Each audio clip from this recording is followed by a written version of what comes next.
എന്തെങ്കിലും നേടിയെടുക്കുവാൻ വേണ്ടി നാം തീവ്രമായി ആഗ്രഹിക്കുമ്പോൾ ഈ പ്രപഞ്ചം മുഴുവൻ നമ്മെ സഹായിക്കാൻ നമ്മോടൊപ്പം ഉണ്ടായിരിക്കും. Paulo Coelho. എല്ലാവർക്കും നമസ്കാരം. ഒത്തിരി സന്തോഷം, അതിലേറെ അഭിമാനം.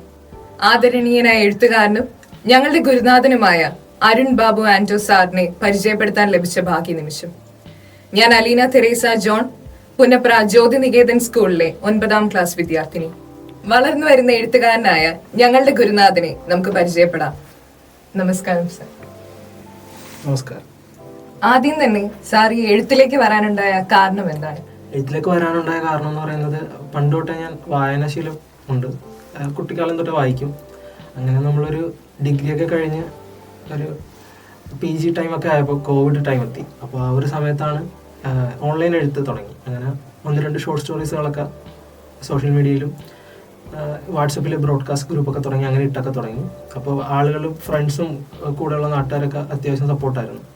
അത് കഴിഞ്ഞാണ് പിന്നെ എഴുത്ത് സീരിയസ് ആയിട്ട് എടുത്തു തുടങ്ങിയത്. അങ്ങനെയാണ് പതിയെ ഓൺലൈനായിട്ട് എഴുതിയൊരു നോവലാണ് ചുവടെന്ന് പറയുന്ന ആദ്യത്തെ ബുക്ക്. അത് കുറച്ച് നാളുകൾക്ക് ശേഷം ഒരു ഫ്രണ്ട് പറഞ്ഞു, ഇതിനൊരു പ്രിന്റിംഗ് മെറ്റീരിയലായിട്ട് നമുക്ക് യൂസ് ചെയ്യാൻ പറ്റും, നിന്റെ ആദ്യത്തെ ബുക്ക് ഇതായിരിക്കണമെന്ന് ആ ഒരു ഫ്രണ്ട് സജസ്റ്റ് ചെയ്തത്. അങ്ങനെയാണ് ഞാൻ ചുവട് ആദ്യത്തെ ബുക്കായിട്ട് പ്രിന്റിലേക്ക് പോകുന്നത്. അങ്ങനെയാണ് എഴുത്തിലേക്ക് വരുന്നത്. സാറിന്റെ പ്രിയപ്പെട്ട എഴുത്തുകാരും അതേപോലെ ഏറ്റവും കൂടുതൽ സ്വാധീനിച്ചിട്ടുള്ള ഒരു കൃതിയും ഏതൊക്കെയാണ്? ഏറ്റവും സ്വാധീനിച്ച എഴുത്തുകാരൻ എന്ന് പറയുന്നത് MD വാസുദേവൻ നായർ തന്നെയാണ്. കുട്ടിക്കാലം തൊട്ട് ഏറ്റവും കൂടുതൽ വായിച്ചിട്ടുള്ളത് MDയുടെ കൃതികളാണ്. അപ്പോൾ എഴുത്തിലേക്ക് വന്നപ്പോഴും നമുക്കൊരു ബേസ് ഉണ്ടാക്കിയെടുത്തത് MDയുടെ കൃതികൾ വായിച്ചു തന്നെയാണ്. അപ്പോൾ MDയാണ് ഏറ്റവും കൂടുതൽ സ്വാധീനിച്ചിട്ടുള്ളത്. പിന്നീട് PF മാത്യൂസ്, വിനോദ് തോമസ്, അങ്ങനെ 1-2 റൈറ്റേഴ്സ് ഉണ്ട്. എഴുത്തി തുടങ്ങിയപ്പോൾ ഏറ്റവും കൂടുതൽ സ്വാധീനിച്ചിട്ടുള്ളത് PF മാത്യൂസ് ആണ്. ഏറ്റവും സ്വാധീനിച്ച കൃതി എന്ന് പറയുന്നത്, എഴുത്തിൽ എന്നെ ഏറ്റവും സ്വാധീനിച്ചത്, അതായത് ഞാൻ ആദ്യം എഴുതിയ ഒരു ത്രില്ലർ ആയതുകൊണ്ട് തന്നെ, അപ്പോൾ നമ്മൾ ആ കാലഘട്ടങ്ങളിൽ ഏറ്റവും കൂടുതൽ വായിച്ചുകൊണ്ടിരുന്നത് ത്രില്ലറുകളും പിന്നെ ട്രാൻസ്ലേറ്റഡ് കൃതികളൊക്കെ ആയിരുന്നു. അതായത് ഇപ്പോൾ ഷെർലക് ഹോംസിൻ്റെ കൃതികളൊക്കെ പോലെ. അപ്പോൾ എന്നെ ഏറ്റവും കൂടുതൽ സ്വാധീനിച്ച കൃതി എന്ന് പറയുന്നത് ബ്രോം സ്റ്റോക്കറിൻ്റെ ഡ്രാക്കുളയാണ് എഴുത്തിലേക്ക് വന്നപ്പോൾ ഏറ്റവും കൂടുതൽ സ്വാധീനിച്ച കൃതി. കൃതികൾ സ്വാധീനിച്ചതുപോലെ ഇപ്പോഴത്തെ സിനിമകളും സോഷ്യൽ മീഡിയയും ഒക്കെ സാറിനെ സ്വാധീനിച്ചിട്ടുണ്ടോ? തീർച്ചയായും കൃതികൾ സ്വാധീനിച്ച പോലെ തന്നെ സിനിമ തന്നെ സ്വാധീനിച്ചിട്ടുണ്ട്. കാര്യം എന്ന് പറയുന്നത്, ഏറ്റവും കൂടുതൽ നമ്മൾ പുസ്തകങ്ങൾ വായിക്കുന്നത് പോലെ തന്നെയാണ് സിനിമകൾ കണ്ടുകൊണ്ടിരുന്നത്. കുട്ടിക്കാലം തൊട്ട് തന്നെ ഭയങ്കര സിനിമയായിട്ട് ഭയങ്കര അറ്റാച്ച്ഡ് ആണ്. കാണാൻ പോകുന്നതും തിയേറ്ററിൽ പോയി തന്നെ എല്ലാ സിനിമകളും കാണാൻ ശ്രമിക്കും. അപ്പോൾ സിനിമകൾ കാണുക എന്ന് തന്നെയാണ് ഏറ്റവും ഇമ്പോർട്ടൻ്റ് ആയിട്ട് ലൈഫിൽ കൊടുത്തിരുന്ന രണ്ടാമത്തെ കാര്യം എന്ന് പറയുന്നത്, വായന പോലെ തന്നെ. അപ്പോൾ സിനിമകൾ എവിടെ ഇറങ്ങിയാലും ഇപ്പോഴും സ്ഥിരം പോകും. അപ്പോൾ നമുക്ക് കിട്ടുന്ന സമയമൊക്കെ സിനിമ കാണാനാണ് ഏറ്റവും കൂടുതൽ ഉള്ളത്. അപ്പോൾ ഒരു എഴുത്തുകാരനെന്ന് അറിയപ്പെടുന്നതിനേക്കാൾ മുമ്പ് തന്നെ ഞാൻ ഒരു തിരക്കഥാകൃത്തായിട്ട് അറിയപ്പെടണമെന്നൂടെ ആഗ്രഹിച്ച ഒരു വ്യക്തിയാണ്. അപ്പോൾ സിനിമകൾ എപ്പോഴും സ്വാധീനിക്കാറുണ്ട്. അതുപോലെ തന്നെ സോഷ്യൽ മീഡിയയുടെ കാര്യം ഞാൻ ആദ്യമേ പറഞ്ഞു. ചുവട് എഴുതിയത് സോഷ്യൽ മീഡിയയിലൂടെയാണ്. അപ്പോൾ സോഷ്യൽ മീഡിയയിൽ കിട്ടിയ ഒരു സപ്പോർട്ടാണ് പിന്നീട് എനിക്ക് എഴുത്തിലേക്ക് വന്നപ്പോൾ ഒരു പ്രചോദനം. ആദ്യ പുസ്തകമായ ചുവടിന്റെ കഥ ലണ്ടൻ പോലെ കേട്ടുകേൾവി മാത്രമുള്ള ഒരു നഗരത്തിൽ പറിച്ചു നട്ടപ്പോൾ നേരിട്ട വെല്ലുവിളികൾ എന്തൊക്കെയായിരുന്നു? ചുവട് ആക്ച്വലി കംപ്ലീറ്റ് ആയിട്ട് ലണ്ടനിൽ നടക്കുന്ന ഒരു കഥയാണ്. അപ്പോൾ ഞാൻ ആദ്യമേ പറഞ്ഞു, എനിക്ക് ഏറ്റവും കൂടുതൽ സ്വാധീനിച്ച കൃതികളെന്ന് പറയുന്നത് ട്രാൻസ്ലേഷൻ വർക്ക്സ് ആണ്. അതായത് ആ സമയത്ത് ഷെർലക് ഹോംസിൻ്റെ കൃതികളും പിന്നെ ഡ്രാക്കുള പോലുള്ള കൃതികളും. അപ്പോൾ ലണ്ടൻ ബേസ്ഡ് ആണ് മിക്ക കൃതികളും ട്രാൻസ്ലേഷൻ വർക്കുകൾ വരുന്നത്. അപ്പോൾ നമ്മൾ ആർത്തർ കോനൻ ഡോയലിൻ്റെ ബുക്കുകളായാലും ബ്രോം സ്റ്റോക്കറിൻ്റെ ബുക്കുകളായാലും അങ്ങനത്തെ ഒരു ബേസ് നമുക്ക് ലണ്ടനെ കുറിച്ചൊരു ധാരണയുണ്ട് ഓൾറെഡി. കുഞ്ഞിലെ തൊട്ട് ലണ്ടൻ നമുക്കൊരു സ്വപ്ന നഗരമാണ്, പോകണമെന്ന് ആഗ്രഹമുണ്ട്, അവിടെ പോകണമെന്ന്. അപ്പോൾ ഷെർലക് ഹോംസ് എന്ന് പറയുന്നൊരു അതിഫേമസ് ആയിട്ടുള്ളൊരു ക്യാരക്ടർ, അല്ലെങ്കിൽ ഒരു അത്രയും ഇൻ്റലിജൻ്റ് ആയിട്ടുള്ളൊരു കുറ്റാന്വേഷണം അവിടെ നിന്ന് ഉത്ഭവിച്ചു വന്നതൊക്കെ നമ്മളെപ്പോഴും ചിന്തിക്കുന്ന ഒരു കാര്യങ്ങളാണ്. അപ്പോൾ ലണ്ടൻ നമുക്ക് ഫെമിലിയർ ആണ്, കേട്ട് ഫെമിലിയർ ആണ്, വായിച്ച് ഫെമിലിയർ ആണ്. അപ്പോൾ ലണ്ടൻ എനിക്ക് എഴുതാൻ ഭയങ്കര എളുപ്പമായിരുന്നു. പിന്നെ ഈ ഭൂപ്രകൃതി ജിയോഗ്രഫിക്കൽ പരിപാടികളൊക്കെ നമ്മൾ നെറ്റിൻ്റെ സഹായത്തോടെയും ഒക്കെ നോക്കി കണ്ടുപിടിക്കുകയായിരുന്നു. അപ്പോൾ വളരെ ഈസി ആയിരുന്നു. ആ ഒരു റിസർച്ചിങ് മെറ്റീരിയൽ ഒക്കെ ഭയങ്കര ഈസി ആയിരുന്നു. സർ, എന്താണ് ഉദാപ്ലുത സത്വങ്ങൾ? ഈ ടൈറ്റിൽ കൊണ്ട് എന്താണ് അർത്ഥമാക്കുന്നത്? ഉദാപ്ലുത സത്വങ്ങൾ എന്ന് പറയുന്നത് ഒരു പുതിയ വാക്കാണ്, അധികം ആർക്കും പരിചയമില്ലാത്തൊരു വാക്കാണ്. ഉദം മീൻസ് കടൽ എന്നാണ്. കടൽ, പ്ലുത മീൻസ് കടലിൽ മുങ്ങിക്കിടക്കുന്ന. ഭീകര സത്വങ്ങൾ, ആ ഒരു സീ ബീസ്റ്റ്, അതാണ് നമ്മൾ ഉദ്ദേശിച്ചിരിക്കുന്നത്. അതായത് കടലിൽ മുങ്ങിക്കിടക്കുന്ന ഭീകര സത്വങ്ങൾ.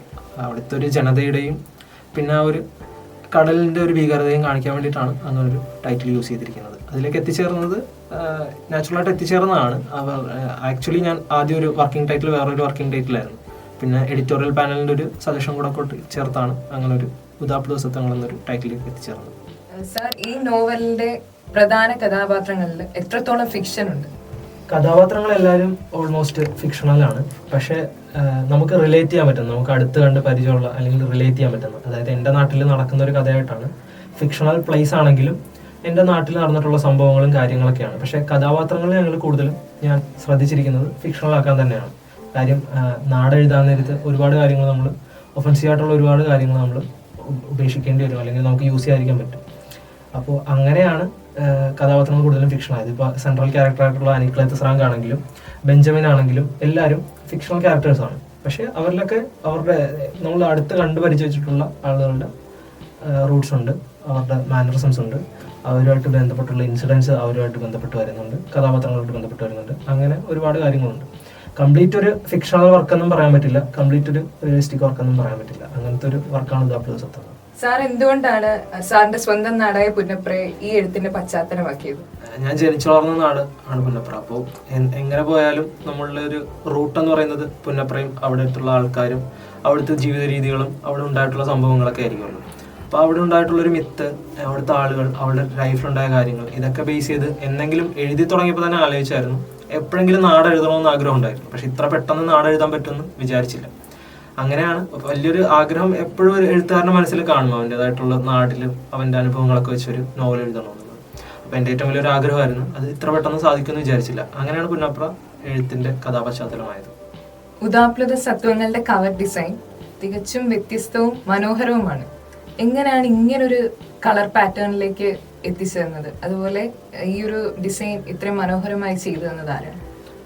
ഈ ഡിസൈൻ ചെയ്തത് എൻ്റെ ബെസ്റ്റ് ഫ്രണ്ട് കൂടെ ആയിട്ടുള്ള വിഷ്ണു കെ ഉദയനാണ്. ഇപ്പോൾ ബെസ്റ്റ് സെല്ലിംഗ് നോവലായിട്ട് പോകുന്ന റാം കെയർ ഓഫ് ആനന്ദിയുടെ കോ ഡിസൈനറാണ്. അതിൻ്റെ കവർ കോ ഡിസൈൻ ചെയ്തത് പുള്ളിയും ഹരിൻ കൈരളി പുന്നപ്ര എന്ന് പറയുന്ന മറ്റൊരു വ്യക്തിയും കൂടെയാണ്. അപ്പോൾ എനിക്ക് വളരെ കാലം തൊട്ട് എഴുത്തിലും സിനിമയിലും എല്ലാത്തിലും ഒരു ഉപദേഷ്ടാവായിട്ടുള്ളൊരു ഒരു ബിഗ് ബ്രദർ പോലെയാണ് വിഷ്ണു കെ ഉദയൻ. അപ്പോൾ പുള്ളിക്കാരൻ ഫ്രീ ആയിട്ട് ചെയ്തു തന്നെയാണ്. കഥ വായിച്ചിട്ട് പുള്ളിക്ക് ഇഷ്ടപ്പെട്ട് പുള്ളി ഫ്രീ ആയിട്ട് ചെയ്തു തന്നൊരു കവറാണ് നമ്മൾ യൂസ് ചെയ്തിരിക്കുന്നത്. അപ്പോൾ ആദ്യം കുറേ സജഷൻസ്, പല കവറുകൾ വന്നിരുന്നു, പല മോഡലിലുള്ള പല ഡിസൈനുകളുള്ള കവറിൽ വന്നിരുന്നു. ബ്ലാക്ക് വന്നിരുന്നു, ബ്ലൂ പാറ്റേണിൽ വന്നിരുന്നു. പക്ഷേ ലാസ്റ്റ് നമ്മൾ ഈ ഒരു യെല്ലോ, റെഡ്, ബ്ലാക്ക് എന്നുള്ളൊരു പാറ്റേണിലിട്ട് എത്തിച്ചേരുമായിരുന്നു. അപ്പോൾ അതിന് ഉദയം പറഞ്ഞൊരു റീസൺ എന്ന് പറയാൻ നേരത്ത് നമുക്ക് ഒരു ഷെൽഫിൽ കണ്ടു കഴിഞ്ഞാൽ പെട്ടെന്ന് നമുക്ക് ക്യാച്ച് ചെയ്യണം ആ ഒരു കളർ, അപ്പോൾ പെട്ടെന്ന് എടുക്കാൻ പറ്റും. അപ്പോൾ ഒരു സെല്ലിങ്ങിന് അത് കൂടുതൽ ഹെൽപ്പ് ചെയ്യുമെന്ന് പറഞ്ഞിട്ടാണ് ഒരു കവർ യൂസ് ചെയ്തത്. പക്ഷേ എനിക്ക് ചെയ്ത് കഴിഞ്ഞപ്പോൾ ഭയങ്കര ഫേവറേറ്റ് ആയി. ഇപ്പോൾ എല്ലാവരും കവറിനെ കുറിച്ച് നല്ല അഭിപ്രായങ്ങൾ പറയുന്നുണ്ട്. ഉദയൻ്റെ ഒരു കഴിവാണ്. എഴുത്തുകാർ എപ്പോഴും നവോത്ഥാനത്തിന്റെ കുപ്പായം അണിയുന്നവരാണെന്ന് പറയാറുണ്ടല്ലോ. അപ്പോൾ സാറെന്ന എഴുത്തുകാരൻ ഈ സമൂഹത്തിൽ, പ്രത്യേകിച്ച് അമ്പലപ്പുഴ താലൂക്കിൽ വരുത്താൻ ആഗ്രഹിക്കുന്ന മാറ്റങ്ങൾ എന്തൊക്കെയാണ്? അങ്ങനെയെന്ന് ചോദിച്ചാൽ നമുക്കറിയാം നമ്മുടെ ഈ ഒരു കോസ്റ്റൽ ഏരിയസിലും ഇപ്പോൾ കുട്ടികളുടെ ഇടയിലൊക്കെ ലഹരി വസ്തുക്കളുടെ ഉപയോഗം ഭയങ്കര ഹൈ ആയിട്ട് വരുന്നുണ്ട്. ഒരുപാട് പേര്, എനിക്ക് പേഴ്സണലി അറിയാവുന്നവർ തന്നെ അങ്ങനെയുള്ള ഒരുപാട് ഫാമിലീസ് ഇതുമൂലം കഷ്ടപ്പെടുന്നുണ്ട്. ഒരുപാട് യുവാക്കളും യുവതികളും മരണപ്പെടുന്നുണ്ട്. അപ്പോൾ ഈ ലഹരി വിരുദ്ധം അത് കുറച്ചുകൂടെ എൻ്റെ എഴുത്തിൽ പ്രതിഫലിപ്പിക്കണമെന്നുണ്ട്.